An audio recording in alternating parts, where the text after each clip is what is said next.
네. 지금부터 약 100여 년 전에 대한민국 국민들은 3.1 만세 운동과 대한민국 임시정부 수립이라고 하는 큰 역사적인 성과를 거두었습니다. 그 이후로 우리 한국 사회는 큰 변화의 과정을 겪고 왔었습니다. 이제 100여 년의 3.1 운동 100여 년과 임시정부 수립의 100여 년을 저음해서 오늘 독립기념관장님이신 한시준 관장님과 특별 인터뷰를 진행하도록 하겠습니다. 먼저 선생님, 독립관장님으로 이제 취임하신 거 축하드리고, 네, 감사합니다. 취임 소감을 그냥 간단하게 한번 말씀해 주시겠습니까? 이제 저희 독립기념관이라고 하는 것은 우리가 독립운동한 것을 기억하고 연구하고 기념하는 그런 곳이죠. 한국 독립운동의 총본산이라고 할 수 있습니다. 또 이 독립기념관이라고 하는 것이 이제 국민들이 잘 이해를 못하고 있는 것 중에 하나가 2차 세계대전이 끝났을 때 전 지구상의 80% 민족이 식민지 지배를 받다가 독립을 했어요. 그 나라들이 다 독립운동을 했죠. 근데 우리 한국처럼 그 독립운동을 기억하고 기념하는 이런 기념관을 이렇게 웅대하게 줘서 기념하는 것은 없습니다. 한국이 대표적입니다. 그런 의미에서 이 독립기념관은 우리나라의 것만 아니라 세계적으로 참 독립운동의 상징적인 곳입니다. 네. 우리가 일반적으로 3.1 독립운동이라고 했을 때 이제 평화적이고 비폭력적인 운동이었다. 그리고 그것을 독립을 지향하는 국민들의 열망을 표출했다라고 일반적으로 평가하고 있습니다. 관장님께서 3.1 운동을 다시 한번 좀 평가를 해주시면 어떤 의미가 있을까요? 3.1 운동이라고 하는 것은 우리가 이제 한정되게 1919년 3월 1일 날 이제 독립선언을 하고 그다음에 대한독립 만세를 부리면서 만세 시위 운동을 한 사건, 그것을 3.1 운동이라고 그러잖아요. 근데 3.1 운동은 단순한 그 사건만이 아니라 그 3.1 운동을 통해서 우리 민족의 역사가 변화되고 발전된 것들이 엄청나게 큽니다. 근데 이제 우리가 지금 3.1 운동이 일어난 것을 3.1절이라고 하는 국경일을 정해서 기념하고 있지 않습니까? 근데 그 기념하는 것도 3.1 운동을 매우 제한적인 범위에서만 기억하고 있다. 상징적인 것으로 3.1절 기념식이 대체로 만세운동 중심이 되잖아요. 근데 3.1 운동의 본질은 3.1 독립선언도 그렇고 3.1 운동의 본질은 우리는 일본의 식민지 지배를 우리는 인정하지 않는다. 우리는 독립국이다. 라고 하는 것이 본질이고 그 독립국을 실현하기 위한 수단, 그 방법으로 태극기를 들고 가서 대한독립 만세를 부르는 만세 시위운동을 벌인 것이죠. 근데 요 목적은 날아가 버리고 그 수단, 그래서 태극기 들고 만세운동 벌인 것만 그걸 중심으로 삼아요. 이건 목적보다는 수단을 더 기리는 그런 기념이 되는 것이죠. 그래서 이 3.1 운동의 본질은 우리는 일본의 식민지 지배를 부정한다. 우리는 독립국이다. 라고 하는 것을 선언한 것이 3.1 운동의 근본적인 목적입니다. 그러면 3.1 운동에 대해서 그 당시에 한국민들이 일반적으로 가졌던 인식이나 감정, 그거 어떤 의미는 어떤 것이 있겠습니까? 이제 3.1 운동이 우리 역사를 엄청나게 변화 발전시킨 것들이 많은데 우리가 3.1 독립선언을 통해서 우리는 독립국이다라고 선언을 했잖아요. 그리고 실제로 그 독립국을 40일 만에 중국 상하이에서 4월 11일 날 대한민국이라고 하는 독립국을 세웠죠. 근데 바로 1919년 4월 11일 날 건립된 대한민국은 대한제국이라고 하는 나라가 망하고 그 나라가 후에 대한민국이라고 하는 나라를 새로 세운 것이죠. 그리고 그 대한민국이라고 하는 국가를 운영하기 위해서 임시정부를 수립했습니다. 이제 대한민국 임시정부죠. 그래서 이 3.1 운동은 바로 대한민국이라고 하는 나라를 건립했던 그런 결과를 가져왔고, 또 이제 그뿐만 아니라 대한민국 임시정부가 수립되면서 우리 민족의 역사가 완전히 바뀌어버렸잖아요.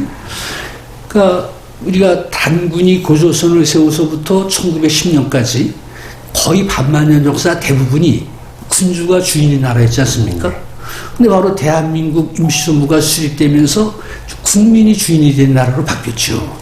이건 우리 역사, 반만년 역사를 완전히 뒤바꾸는 거죠. 또 그런 변화가 보통 군주가 통치하는 체제를 전제 군주제 그러지 않습니까? 근데 우리는 민주공화제 시대에 살고 있잖아요. 우리가 민주공화제 시대에 살게 된 것이 대한민국 임시정부가 수립되면서 임시정부 헌법이 대한민국 임시 헌장인데 그 1조에 대한민국은 민주공화제로 함. 그게 바로 1919년 4월 11일 헌법입니다. 그래서 우리는 민주공화제 시대에 살게 됐죠. 그런 변화가 많은데 하나만 더 예를 들면 우리는 지금 국민이라고 하는 이름을 살고 있지 않습니까? 근데 군주시대에 민족 구성원들의 이름은 그냥 백성이죠. 그래서 우리가 반만년 역사 대부분을 백성이라고 하는 이름으로 살았는데 지금은 국민이라고 하는 이름으로 살게 됐습니다. 그리고 백성이라고 하는 존재는 권리가 없잖아요. 의무만 있죠. 뭐 세금을 내야 되고 부역을 해야 되는 의무만 지니고 살았던 것인데 국민들도 물론 의무가 있습니다. 뭐 납세의 의무, 병역의 의무. 그렇지만 국민들은 자기가 정치에 참여할 수 있는 그런 참정권도 있고 그런 권리를 가지고 있잖아요. 그러니까 이 백성에서 국민으로 살게 된 이 변화도 3.1운동을 통해서 또 대한민국 임시정부가 수립되면서 그런 변화가 이루어진 것이죠. 그렇다고 보면 이 3.1운동은 우리나라 우리 반만년 역사를 완전히 뒤바꾸는 엄청나게 큰 사건입니다. 선생님 말씀처럼 이제 국민이 주인이 되는 국가를 건설하는 첫 걸음이자 바로 대한민국 임시정부를 수립한 그 원동력이 됐던 3.1운동의 역사적인 의미가 있는 것 같습니다. 그러면 이 3.1운동이 전국으로 이제 확산돼 갔던 그 과정하고 실제 일제의 그 포괄적인 식민 통치 하에서 어떻게 전국적으로 이런 3.1운동이 거국적으로 일어나게 됐는지 한번 좀 간략하게 한번 설명해 주십시오. 우선 그 3.1운동의 역사적인 의미만 좀 먼저 간단하게 말씀드리겠습니다. 그 단재 신채호 선생이 그 조선 역사상 1000년 내 제1대 사건이라고 꼽은 적이 있잖아요. 단재 선생은 그것을 묘청의 난이라고 꼽았습니다. 그것은 고려시대 때 중국에 있던 금나라가 압박을 해오니까 묘청이라고 하는 분이 우리가 금나라를 정벌하자라고 하는 주장을 했지요. 그래서 그런 묘청의 그런 독립적이고 자주적인 이 기상을 높이 평가한 거 아니겠습니까? 그럼 우리 민족의 역사가 지금 반만년 역사인데 그 우리 반만년 역사에서 제1대 사건이라고 할 수 있는 게 뭐냐? 저는 그게 바로 3.1운동이다. 그건 아까 말씀드렸듯이 3.1운동을 통해서 우리 반만년 역사가 완전히 뒤바뀌는 엄청난 변화를 이루었잖아요. 그래서 3.1운동은 우리 한국민족 반만년 역사의 제1대 사건이다. 그런 역사적 의미가 있다고 생각합니다. 또 이제 3.1운동이 가지고 있는 가장 큰 특징은 3.1운동에 많은 분들이 전국 각지에서 태극기를 들고 나가서 대한독립 만세를 부르는 그 만세 시위운동을 전개했잖아요. 근데 그 만세 시위운동이라고 하는 것은 누가 시켜서 한 것이 아니죠. 국민들이 참 자발적으로 우리의 그런 독립에 대한 열망, 독립에 대한 의지, 이러한 것을 가지고 자발적으로 참여했다고 하는 것이 3.1운동의 가장 큰 특징 중에 하나입니다. 예. 그러면 이 3.1운동하고 만약에 바로 유사한 경험을 했던 일본의 침략을 받았던 중국의 오사운동이나 이쪽하고 한번 비교를 해보면 역사적인 의미가 더 부각되지 않겠습니까? 이제 그 3.1운동을 이제 다른 식민지 국가들이 3.1운동과 같은 형태가 있었느냐라고 하는 데 대해서 이제 많은 연구들이 있고 그렇죠. 그래서 대표적으로 드는 것이 중국의 오사운동. 오사운동은 1919년 5월 4일 날 일어났지 않습니까? 이제 그것은 주로 북경의 북경대 학생들이 중심이 돼가지고 소위 그런 일제의 그런 침략에 항거하는 그런 것으로 출발을 했죠. 그렇지만 3.1운동은 우리는 한국 같은 경우는 3.1운동은 전 민족이 들고 일어나서 한 것이고 또 우리 국내만 아니라 만주에 이주해 있던 사람들, 연해주에 이주했던 사람들, 심지어는 미국에 이주했던 사람들도 다 만세 시운동에 참여하고 그러지 않았습니까? 그래서 이 3.1운동은 전 민족이 세계 각지에서 다 한국 민족이 다 들고 일어난 것이죠. 그렇지만 중국의 오사운동이라고 하는 것은 그런 지역으로 국한돼 있고 그런 차이가 있습니다. 네. 예. 이 3.1운동 이후에 우리 한국의 독립운동사에서 어떤 변화가 있었는지 한번 좀 설명해 주시겠습니까? 이제 3.1운동을 우리가 너무 좀 좁게 볼 필요는 없을 것 같아요. 그러니까 독립운동사에서 3.1운동이 차지하는 게 어떠냐. 그런 것은 우리가 일제의 식민지 지배를 인정하지 않고 우리는 독립국이다라고 하는 것을 선언하고 실제로 그걸 달성하기 위해서 전 민족이 들고 일어나서 독립운동을 한 것이다 라고 하는 의미죠. 그렇지만 이제 3.1운동을 우리 민족사 전체에서 보면 3.1운동이 우리 민족의 역사를 엄청나게 변화시키고 발전시켜놨다. 그래서 민족의 역사를 완전히 뒤바꿔놨다. 그래서 민족의 역사를 그냥 대전환시킨 그런 우리 반만년 역사의 가장 큰 사건, 그렇게 규정할 수 있습니다. 그래서 이 3.1운동이 갖는 의미를 우리들은 잘 모르잖아요. 근데 1919년 3월 1일 날 3.1운동이 일어났는데 그것을 대한민국 임시정부에서 1919년 12월 임시정부 국무회의에서 그걸 3월 1일 날을 국정일로 정합니다. 그 국정일 명칭이 3.1절이죠. 네. 그래서 1920년서부터 매년 3월 1일 그걸 3.1절이라고 하는 국정일을 정해놓고 기념식을 하고 있습니다. 그래서 지금부터 계속 이어져 오는 것이죠. 그래서 이 3.1절이라고 하는 것은 그 3.1운동이 일어나고 그 다음 해부터 우리 민족이 국정일을 제정해가지고 그것을 기념하는 또 지금까지 기념하는 그런 의미를 가지고 있죠. 그럼 왜 그럴까? 라고 하는 것을 우리가 매년 3월 1일 기념식을 맞으면서 좀 생각을 해봐야 될 거다. 단지 그게 무슨 일본한테 독립하기 위해서 독립운동한 것이다 라고 하는 차원을 넘어서 우리 민족을 엄청나게 변화 발전시킨 이런 의미가 있기 때문에 그걸 기념하고 있는 거다. 매년 3.1절을 기념식을 하면서 좀 그런 의미를 강조하고 그런 것을 국민들에게 좀 널리 알리는 그런 계기가 됐으면 좋겠습니다.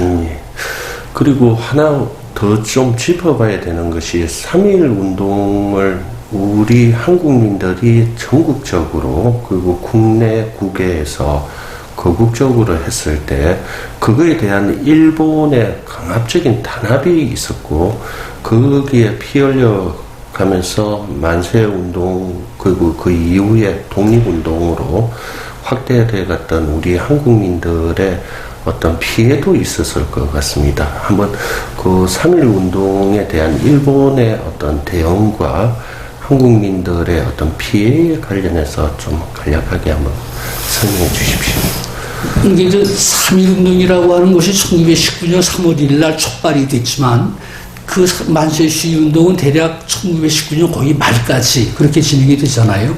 근데 3.1운동의 형태는 정말 빈손으로, 그러니까 태극기를 들고서 일제한테 그 독립을 요구하는 그런 시위죠.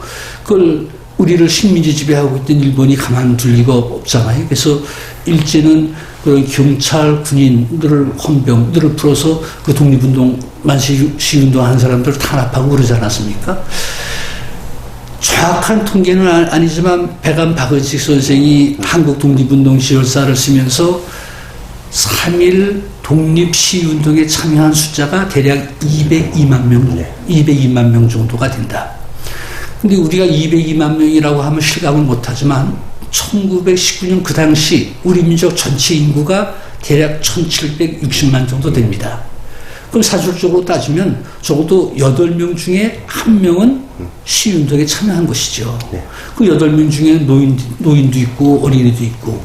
그래서 대략 그런 의식 가지고 이런 사람을 5, 6명 중에는 한 사람이 참여하는 정말 전민족적인 그런 시위죠. 그걸 일제 경찰이 탄압할 때 우리는 빈손 가지고 태극기 가지고 무장을 하지 않고 해서 그 탄압에 엄청난 희생을 당했습니다. 그래서 정확하게는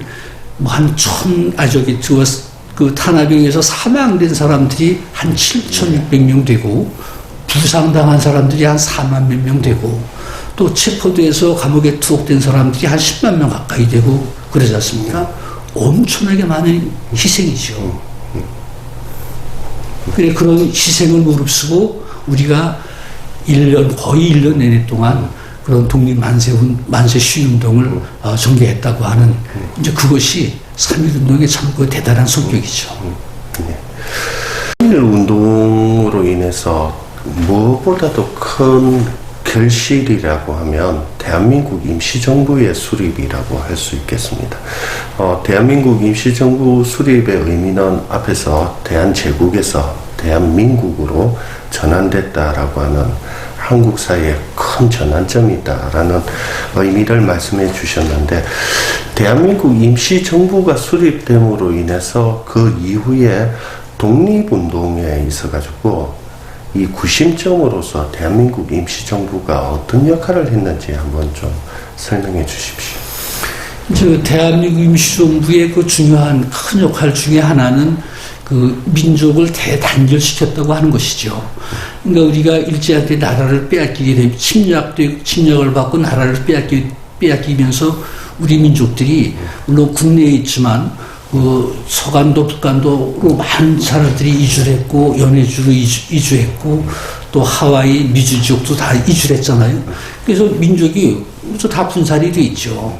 근데 이제 일제한테 빼앗긴 나라를 되찾기 위해서는 민족의 역량을 한 곳으로 집결을 해야 되는데 집결할 수 있는 방법이 없습니다. 그래서 그 방법이라고 하는 것이 우리 민족의 대표기구를 설립하고, 그래서 국내에 있는 사람도 거기 복종하고, 만주에, 연해주에, 미국에 있는 사람도 거기 복종하고, 거기에 세금을 내면 그게 단결이 되는 것이죠. 그래서 대한민국 임시정부 수립이 갖는 가장 중요한 의미는 나라를 빼앗기면서 우리 민족이 세계 각지로 분산이 됐었는데 그 분산된 민족들을 대동단결시킬 수 있는 구심점이 바로 대한민국 임시정부다 라고 하는 의미가 하나 있고, 또 그 대한민국 임시정부가 그 대한민국이라고 하는 국가 또 정부로서 역할을 하지 않았습니까? 근데 그 대한민국이라고 하는 존재도 우리가 이 중국 상하이에 가서 세워지고 또 임시정부라고 하는 이름을 붙여서 정확하게 이해를 못해요. 그 대한민국은 우리가 반만년 역사인데 단군이 제일 처음에 고조선을 세웠죠. 그래서 그 나라가 망하잖아요. 망하면 또 다시 나라를 세우죠. 다시 세운 나라가 망하면 또 다시 나라를 세우고, 그러면서 반만년 역사를 유지해 왔습니다. 나라를 세울 때마다 이름이 다 달랐잖아요. 고조선, 부여, 고구려, 백제, 신라, 고려, 조선, 대한제국 다 달랐죠. 그래서 그 대한제국이 망하고 그 다음에 세워진 나라가 대한민국이다 라고 하는 것이고, 그 다음에 임시정부라고 하는 데 대해서도 이 사람들이 임시라고 하는 것 때문에, 근데 대한민국이라고 하는 국가도 정부의 명칭은 다 다르잖아요. 그래서 보통 우리는 정부를 대통령 이름을 따서, 만약에 지금 같으면 대한민국인데 문재인 정부 그렇죠. 그 앞에 정부는 박근혜 정부입니다. 그 앞에 정부는 이명박 정부고, 또 이 정부를 안 따고 어떤 참여정부, 문민정부 이렇게 이름을 정했죠.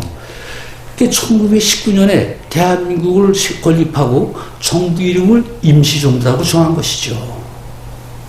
그래서 그게 바로 대한민국 임시정부가 어떤 건지라고 하는 것을 옳게 이해하는 한 가지 방법이다 라고 생각합니다. 또 하나 이제 대한민국 임시정부의 역할은 우리가 아직 일제를 완전히 몰아내지 못하고 독립을 쟁취하지 못했잖아요. 그러니까 대한민국 임시정부의 역할은 세계 각지에 흩어져 있는 민족의 독립운동 역량을 임시정부로 집결을 해서 독립운동을 추진해 나가는 중심기관으로서의 역할이죠. 네, 맞습니다. 대한민국 임시정부는 왜 그렇게 광복군을 창설하려고 이렇게 노력을 많이 하고, 그 창설의 과정도 아주 지진하면서도 어려운 과정이었는데 대한민국 정부 임시정부가 광복군을 창설하려고 했던 의도와 의미를 한번 좀 정리해 주십시오. 근데 독립운동에 이제 어떻게 독립운동할 것인가라고 하는 그 방법상에 있어서 물론 그 외교 활동이 중요하다라고 하는 것도 있고 또 뭐 무장투쟁이 중요하다라고 하는 방법도 있죠. 근데 이제 흔히 잘못 알려진 것이 대한민국 임시정부는 주로 외교 활동을 중심으로 방역으로 삼았다 그렇게 얘기하는데 그건 임시정부를 몰라서 그렇습니다. 1919년에 대한민국 임시정부가 수립되고 12월 달에 우리가 어떻게 독립운동을 할 것인가 라고 하는 독립운동의 방법을 정했습니다. 거기에 방법은 핵심은 우리가 군대를 창설해서 독립전쟁을 전개하자. 그래서 그럼 어떻게 할 것이냐. 그래서 12월 달 국무회의에서 정해놓은 것이 군대를 편성하기 위해서 그럼 군사제도, 군제는 어떻게 만들 것이냐. 병력은 어떻게 모집할 것이냐. 그래서 군구제. 또 이제 병력을 모집해놓으면 그걸 지도할 수 있는 장교들이 있어야 되잖아요. 그래서 그 육군무관학교. 그래서 그런 세 개 제도를 다 갖춰놨습니다. 근데 이제 군대를 편성한다고 하는 일은 많은 인원이 필요하죠. 또 많은 자금이 필요합니다. 그래서 그런 계획은 세웠지만 임시정부가 그런 인원, 재정 이걸 마련하지 못해서 계획은 세웠지만 실행하지 못했습니다. 그러다 그것을 실행한 것이 1940년 중국의 춘칭이라고 하는 데 가서 실행한 것이죠. 그래서 광복군은 1940년 9월 17일 날 창설됐지만 실제로 우리가 군대를 편성해서 독립전쟁을 전개한다라고 하는 것은 임시정부가 수립되면서부터 가지고 있었던 독립운동의 주요한 방법입니다. 그래서 광복군을 창설했습니다. 근데 한국의 독립운동이 갖는 가장 또 커다란 특징 중에 하나는 우리 혼자만 일본하고 싸운 게 아니죠. 그러니까 그 당시 소위 그 2차 세계대전 중이어서 일본하고 싸우고 있는 나라들이 많잖아요. 물론 중국이 일본하고 싸우고 또 미국이 일본하고 싸우고 영국이 일본하고 싸웠습니다. 그래서 우리 광복군을 조직해서 중국군하고도 또 미국군하고도 영국군하고도 함께 일본하고 싸웠습니다. 근데 이제 우리는 독립운동 그러면 우리 혼자 일본하고 싸운 것으로만 생각하니까 우리가 그런 개념이 없는데 우리 독립운동은 우리 혼자만 하는 것이 아니라 일본하고 싸우고 있는 나라들하고 함께 일본하고 싸웠다. 그래서 그런 구체적인 사례가 광복군이 미국의 OSS라고 하는 그런 미국의 전략 첩보기구하고 함께 연합을 해서 광복군 대원들이 그 훈련을 받고 국내에 진입하는 이런 작전을 추진했잖아요. 그런 작전의 이름이 미국에서 그 독수리 작전, 이게 이글 프로젝트라고 하는 것으로 해서 실제로 실행이 됐습니다. 또 영국군하고는 그 인도 버마가 영국의 식민지지 않습니까? 그래서 일본이 그 인도 버마를 공격을 했죠. 그때 영국군이 자기네 식민지를 지키기 위해서 인도 버마 전선에서 일본군과 전쟁을 했습니다. 그때 영국군이 광복군한테 파병을 요청해서 광복군들이 가서 영국군하고 서로 연합해가지고 거기서 한 1년 반 정도 영국군하고 함께 대일전쟁을 수행했습니다. 그래서 우리 한국의 그런 광복군도 그렇고 독립운동도 그렇고 우리 혼자 한 것이 아니라 일본하고 싸우고 있었던 연합들과 함께 대일항전을 전개했다. 그래서 한국 독립운동에 가지고 있는 또 어느 나라에서도 쉽게 찾아볼 수 없는 그 특징입니다. 지금 그 현재까지도 한국에서 우리 한국 사회에서 3.1 운동이나 임시정부 그리고 독립운동에 관련되는 것을 의미를 그 누구도 부정을 하지 못함에도 불구하고 현재까지 또 일부 이제 임시정부 같은 경우에는 영토도 없고 국민도 없고 뭐 주권도 없다 이런 논리를 펴면서 오히려 이제 독립운동 전반에 대해서 일정하게 약간 비하하는 의견들이 있습니다. 이런 의견에 대해서 한번 관장님은 어떤 생각을 갖고 계십니까? 일부 인사들 중에서 대한민국 임시정부의 존재를 잘 인정하지 않으려고 그렇죠. 그런 이유 중에 하나가 임시정부라고 하는 이유도 하나 있고, 또 하나는 이게 남의 나라 땅 중국에 가서 한 것인데 그게 이렇게 정식 국가가 될 수 있냐. 그래서 이제 정식 국가가 되려면 저 국제법상으로 국민, 주권, 영토, 이게 이제 국가 구성 3요소라고 그러잖아요. 그래서 그 중국에 가서 활동하면서 그 국가 구성 3요소를 갖추고 있지 못했다. 그러니까 정식 국가라고 할 수 없다. 이제 그렇게 얘기를 하죠. 근데 대한민국 임시정부가 그 헌법을 제정하잖아요. 1919년 9월 11일 날 헌법을 제정하고 그 후에 헌법도 헌법 1조, 제1조, 2조, 3조에 대한민국의 주권은 대한인민 전체에 있음. 또 대한민국의 영토는 대한제국의 판도로 정하고, 그래서 헌법 1, 2, 3조에 국민, 주권, 영토를 다 밝혀놨습니다.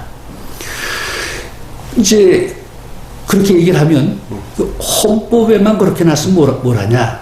실효적으로 통치하고 영토를 한반도라고 했지만 중국에 있으면서 한반도를 실효적으로 통치 지배하지 못했잖냐. 그러니까 정식 국가라고 할 수 없다. 이제 그렇게 얘기하는 사람이 있어요. 그거 아주 위험하죠.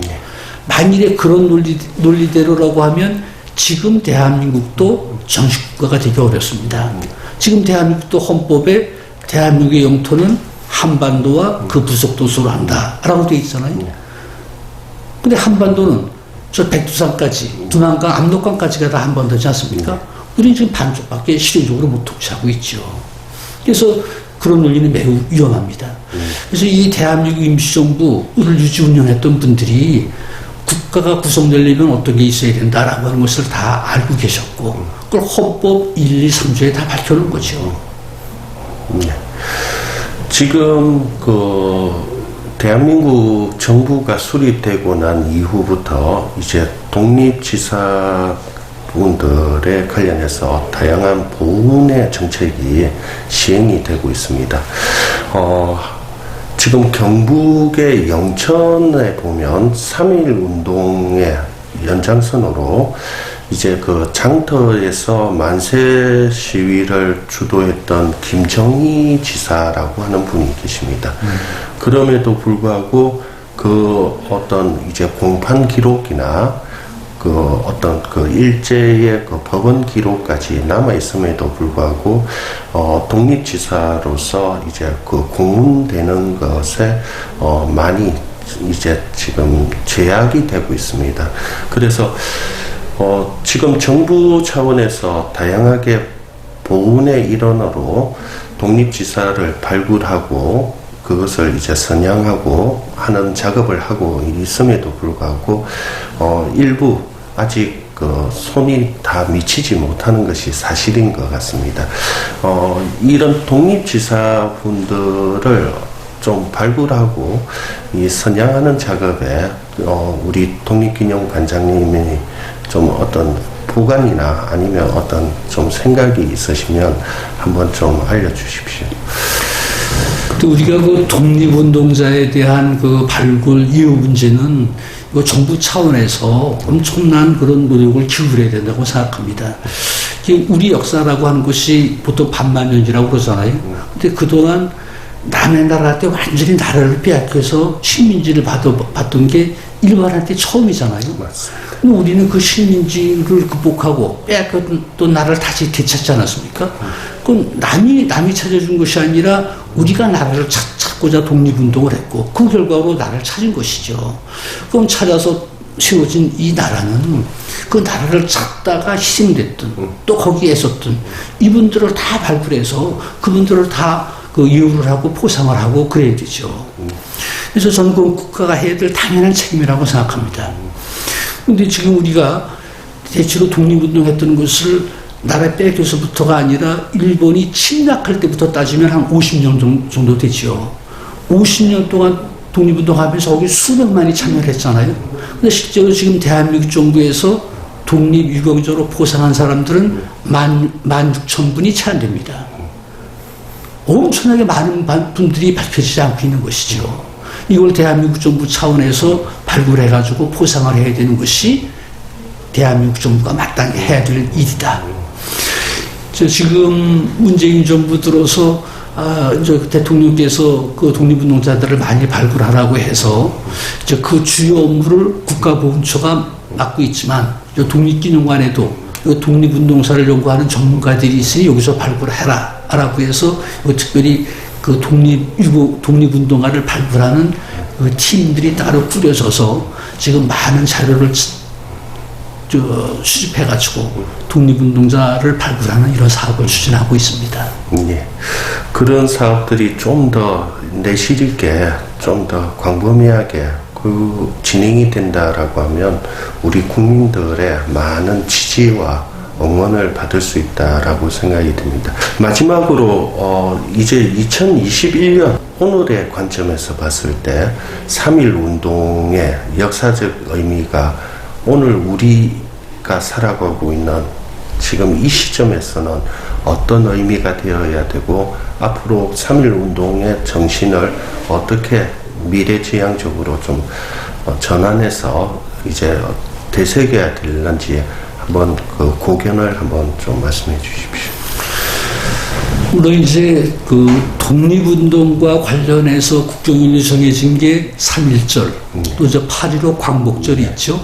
이제 그의 이제 기념일로 대한민국 임시정부 수립 기념일, 또 순국 선열 기념일 이제 그런 게 있습니다. 매년 그런 기념식을 하는데, 저는 그런 기념식을 하면서 좀 강조해야 될 것이 있다. 바로 저는 독립 정신이라고 생각합니다.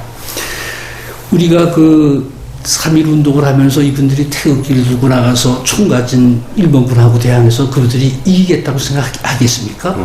그건 뻔히 질 줄 알죠. 그래서 이 보통 독립운동을 한마디로 비유하면 그 계란 가지고 바위치기다. 맞습니다. 이제 그렇게 비유를 하죠. 계란 가지고 바위가 부서지겠습니까? 그래서 일제시대 때 많은 지식인들 이런 사람들이 일제한테 협력하는 길로 들어서는 것도 저는 계란 가지고 바위를 부수는 것은 뭐 불가능한 일이니까. 그러니까 불가능한 일에 도전하느니 이게 일제한테 협력하는 길이 현명한 길이다라고 생각해서 그랬다고 생각합니다.